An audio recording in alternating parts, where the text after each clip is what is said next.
اور جو شیطان کا دوسرا سب سے بڑا حربہ ہے۔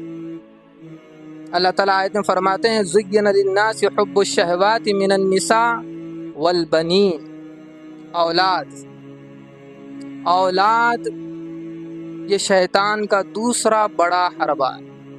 اولاد بہت بڑی آزمائش ہے، ایک فتنہ ہے۔ اولاد کے لیے ماں باپ ہر طرح کی قربانی دیتے ہیں، ان کی خواہشات، ان کی تمنائیں، ان کی آرزویں پورے کرنے کی خاطر حلال اور حرام کی تمیز کھو بیٹھتے ہیں۔ اولاد کی تمنائیں اور ان کی آرزویں پورے کرنے کی خاطر شریعت سے منہ موڑ لیتے ہیں، اللہ کے احکامات کو چھوڑ دیتے ہیں۔ نتیجہ یہ ہوتا ہے کہ وہ اسی اولاد کی وجہ سے جہنم میں گر جاتے ہیں۔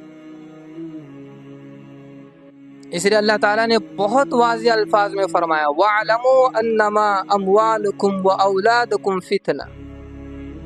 خوب یاد رکھو کہ تمہارا مال اور تمہاری اولاد تمہارے لیے ایک آزمائش ہے، ایک فتنہ ہے۔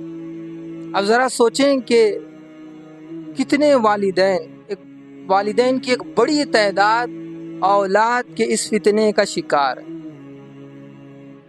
اپنے اولاد کے بہترین مستقبل کے خاطر، ان کی زندگی سنوارنے کے خاطر، بڑے بڑے عہدے اور منصب دلوانے کی خاطر حرام طریقے استعمال کیے جاتے ہیں، حرام کمائی کی جاتی ہے، اور یہ نہیں دیکھا جاتا کہ یہ طریقہ غلط ہے یا صحیح ہے۔ بس ایک ان کا مقصد ہوتا ہے کہ اولاد کی زندگی سنور جائے، ان کا مستقبل سنور جائے، اور اس کے لیے حلال اور حرام کی تمیز کیے بغیر وہ اپنے اولاد کے مستقبل کو سنوارنے کی کوششیں کرتے ہیں۔ کتنے ایسے والدین ہیں جو اپنے اولاد کی تمنائیں، آرزویں اور ان کی خواہشات کو پورا کرنے کی خاطر اللہ اور اس کے رسول کے احکامات کو چھوڑ دیتے ہیں۔ یہ صاف دلیل ہے کہ یہ والدین شیطان کے اس دوسرے حربے کا شکار ہو چکے ہیں، وہ اولاد کے اس فتنے کا شکار ہو چکے ہیں، اور وہ اولاد شیطان کا آلہ کار بنی ہوئی ہے۔ اولاد یہ بہت بڑی آزمائش ہے۔ نبی علیہ السلام نے فرمایا کہ اولاد انسان کو بزدل بنا دیتی ہے، اولاد انسان کو بخیل بنا دیتی ہے، اور اولاد انسان کو جاہل بنا دیتی ہے۔ بزدل کس معنی میں؟ کہ جہاں اسلام کے لیے قربانی دینی پڑ جائے، جہاد کے لیے بلایا جائے، تو لوگ بہانہ بناتے ہیں کہ بھئی کیسے جائیں کہ اولاد پیچھے ہے، اہل و عیال پیچھے ہیں۔ جہاد تو بہت دور کی بات ہے کہ اس زمانے میں ظلم کے خلاف کھڑے ہونے کے لیے لوگ تیار نہیں، ظالم کے خلاف بولنے کے لیے تیار نہیں ہے، اور کہتے ہیں کہ بھئی اگر ظلم کے خلاف بولیں تو پھر اولاد پر کوئی مصیبت نہ آ جائے۔ اس لیے نبی علیہ السلام نے فرمایا کہ اولاد انسان کو بزدل بنا دیتی ہے۔